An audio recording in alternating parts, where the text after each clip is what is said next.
Bismillahirrahmanirrahim. Alhamdulillahirabbil alamin wa bihi nasta'inu ala umuri dunya waddin. Shalawatullahi wa salamuhu ala nabiyyina Muhammadin wa ala alihi wa ashabihi ajma'in wa ba'd. Ayyuhal ikhwah rahimani wa rahimakumullah. Alhamdulillah pada kesempatan kali ini kita akan kembali melanjutkan pembahasan kita dalam mustalahil hadis. Pada pertemuan sebelumnya kita sudah menyebutkan tentang anwa'us saqat ya, tentang anwa'us saqat sudah kita sebutkan pada pertemuan sebelumnya. Jadi kita sudah membahas tentang eh, sebab-sebab hadis itu mardud. Bisa pertama saqut minal isnad atau ta'an firawi. Ada dua. Dan pada kesempatan yang lalu sudah kita sebutkan bahwasanya saqut fi isnad itu terbagi menjadi dua, ada yang saqut zahir, ada yang khafi. Ada yang khafi. Insya Allah pada kesempatan kali ini kita akan bahas saqut zahir, kita mulai dari yang al-mu'allaq. Kita akan bahas tentang al-mu'allaq. Apa itu mu'allaq? Huwa ismu maf'ulin min allaqa, yaitu isim maf'ul dari allaqa, allaqa syai'a bi syai'i. Jadi menggantungkan sesuatu dengan sesuatu, kita gantungkan. Ai anatahu wa rabatahu bihi. Jadi kita gantungkan, kita kaitkan. Wa ja'alahu mu'allaqan. Jadi dia menjadi sesuatu yang tergantung. Wa sumiya hadza sanadu mu'allaqan, dan dinamakan sanad ini, rantai sanad ini mu'allaqan bisa babi ittisalihi minnal jihatil ulya faqat. Karena dia hanya tersambung dengan ittisalihi min jihatil ulya faqat, dengan rantai rawi yang paling atas saja. Min wat wankitoihi minal jihatid dunya, dan terputus dari bawah. Jadi dari bawah hilang, langsung atas saja. Jadi rawi 1, rawi 2, rawi 3, rawi 4, rawi 5, rawi 6, rawi 7 tabiin sahabat Nabi SAW. Dan maka hadis yang yang mu'alaq ini dari sahabat ke bawah dihapus, tinggal langsung dia mengatakan qala Rasulullah SAW. Jadi terhapus, tergantung seperti itu. Fasara kasai'i al-mu'allaqi bisaqafi ma wa nahwihi. Jadi seperti yang sesuatu yang tergantung. Jadi dia langsung mengatakan qala Rasulullah SAW. Jadi misalnya sebuah bangunan, tembok 1, tembok 2, tembok 3, tembok 4, tembok 5, atau tangga 1 sampai ke tangga 7, tanggal 8, tanggal 7 sampai ke bawah dihapus, tinggal tanggal 8. Jadi tergantung secara bahasa. Adapun secara istilah, mahuzifa min mabda'i isnadihi rawin fa aksar ala tawali. Mahuzifa yang dihapus dari awal sanad, min mabda'i isnadihi, dari awal sanad dihapus rawi-rawinya, rawin fa aksar, satu rawi atau lebih, ala tawali, secara berturut-turutan. Wa mabda'ul isnad wa mabda'us sanad huwa tarafuhul adna allazi min jihatina. Jadi yang bawah, awal sanad itu dari bawah, wa huwa sahihul mu'allif, yaitu guru dari pengarang kitab hadis. Wa yusamma awalus sanad, dinamakan juga dengan awal sanad. Wa summiya mabda'us sanad li'annana nabda' qira'atul hadis bihi. Dinamakan dengan mabda'us sanad karena dari awal situlah kita mulai membaca kitab hadis.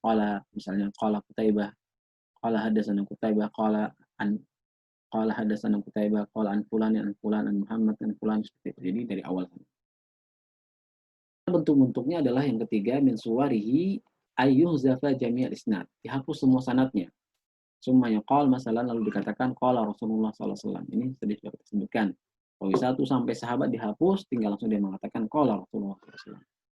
Wa minha, di antara contoh yang lain, an yuzafa kullal isnadi, an yuzafa kullul isnadi illa sahabi au illa sahabi wa tabi'i. Atau contoh yang kedua, model yang kedua, kalau model pertama semua rawi dihapus, langsung dia mengatakan qala Rasulullah. Atau model yang kedua, dihapus semua isnadnya tapi dia tinggalkan sahabat atau tabi'in. Misalnya dia mengatakan an Ibnu Umar qala Rasulullah SAW, an Nafi' an Ibnu Umar qala Rasulullah SAW. Jadi tidak menyebutkan rawi di bawahnya. Cara seperti ini. Kalau hadis yang mu'allaq itu maksudnya rawinya dihapus 1, 2, 3, 4, 5. Langsung dia menentukan Rasulullah SAW. Jadi seolah-olah tergantung mu'allaq.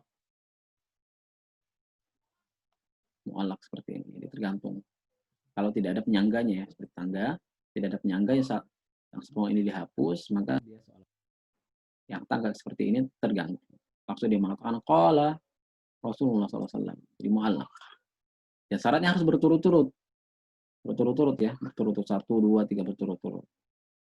Kalau nggak berturut-turut maka bukan hadis mu'allaq. Syaratnya harus berturut-turut. Ini model pertama. Model yang kedua bisa juga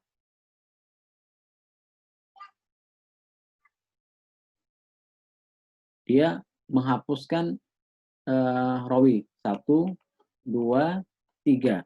Dia langsung mengatakan An-Nafi' an Ibnu Umar.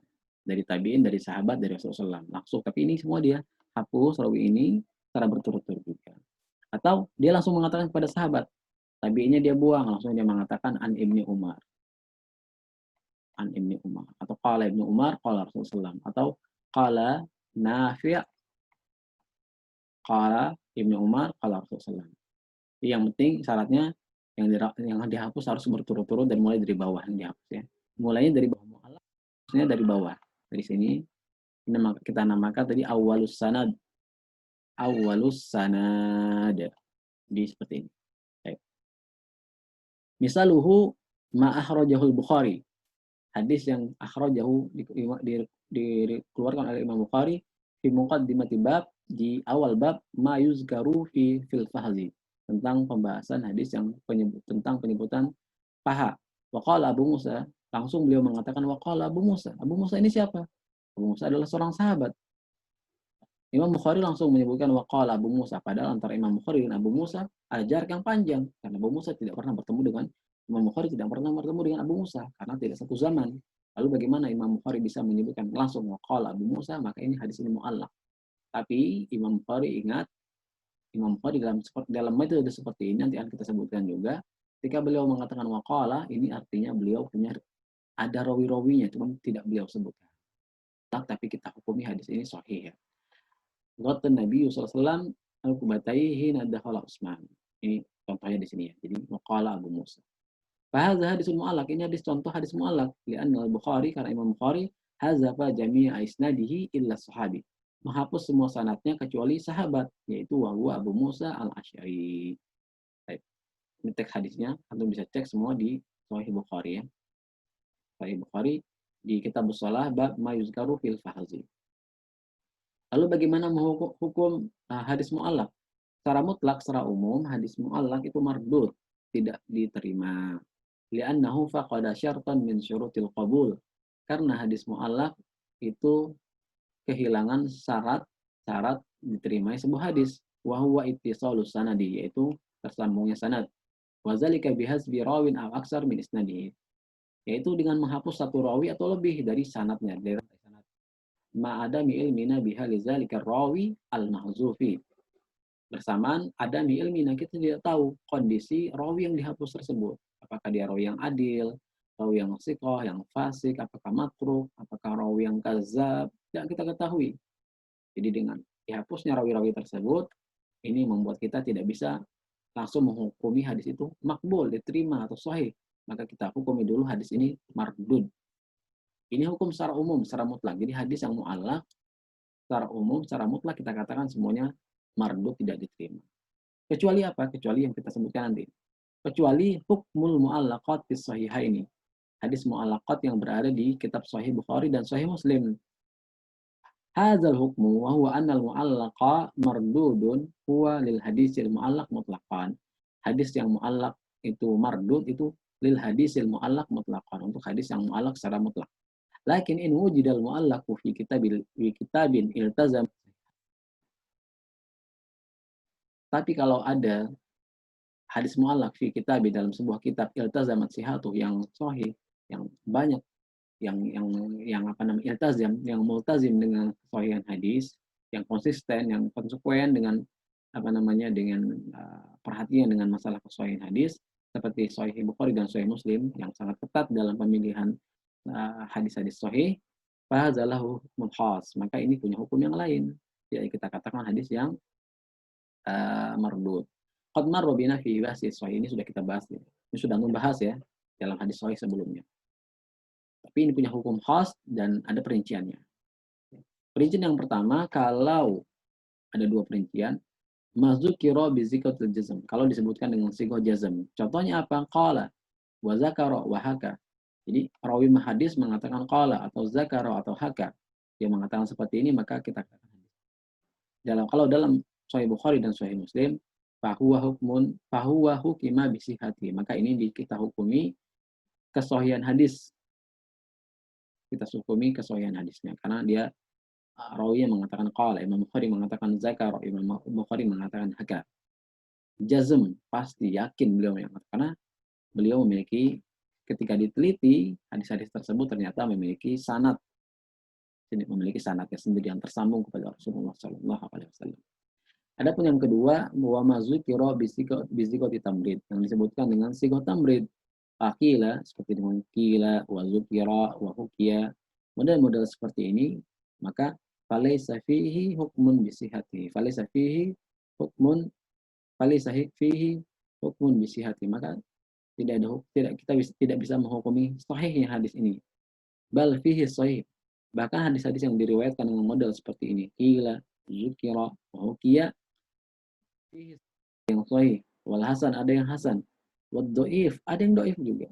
Lakin laisa fi hadis wahid, akan tetapi tidak ada hadis yang parah banget yang merdu, yang maudhu, tapi semuanya berkisar antara sahih, hasan dan doif. Tidak sampai hadis yang wahin. Liwujudihi fil kitabil musamma bisahih, karena hadis-hadis tersebut terdapat dalam kitab Sahih Bukhari dan Sahih Muslim. Wa tariqu ma'rifatu sahih min ghairihi huwal bahsu an isnadi hadzal hadis.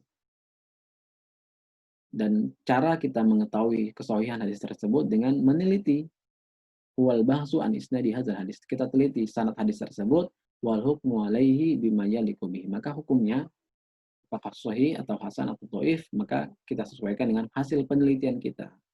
Hasil penelitian kita terhadap hadis tersebut telah diteliti sanad-sanadnya dengan sigoh kila, zukir, dan hukia tadi. Kalau diteliti apa hasilnya? Kalau sahih kita katakan sahih, kalau hasan kita katakan hasan, katakan dhaif. Inilah materi kita pada kesempatan kali ini. Intinya hadis mu'allaq adalah hadis yang dihapus ya. Rawi-rawinya satu atau lebih secara berturutan. Contohnya ini tadi. Contohnya ini dihapus secara berturutan. Dihapus. Seperti langsung ke sini. Jadi dihapus secara berturutan. Bisa juga cuma 3, tinggalkan tabi'in dan sahabat, atau 4, tinggalkan sahabat dan Rasulullah SAW. Dan hukumnya secara umum adalah mardud, tertolak, kecuali hadis mu'allaq yang ada dalam Sahih Bukhari dan Sahih Muslim. Kita hukumi sahih kalau dilawatkan dengan lafaz qala, zakara, atau hukia. Kalau dilafazkan dengan sigoh kila, dengan sigoh tamrid, maka tidak bisa langsung kita hukumi kesahihannya. Sampai sini bisa dipahami ya. Nah, tapi kita cukupkan dulu pelajaran kita pada kesempatan kali ini. Kita lanjutkan lagi pada kesempatan berikutnya tentang hadis mursal. Pembagian hadis yang kedua dari hadis-hadis mardud yang sakun zahir, yang sakotnya zahir. Naktafi bihadzal qadar, subhanakallahumma wa bihamdika, asyhadu an la ilaha illa anta, astaghfiruka wa atubu ilaik. Sallallahu nabiyana Muhammadin wa alihi wasallam. Wassalamualaikum warahmatullahi wabarakatuh.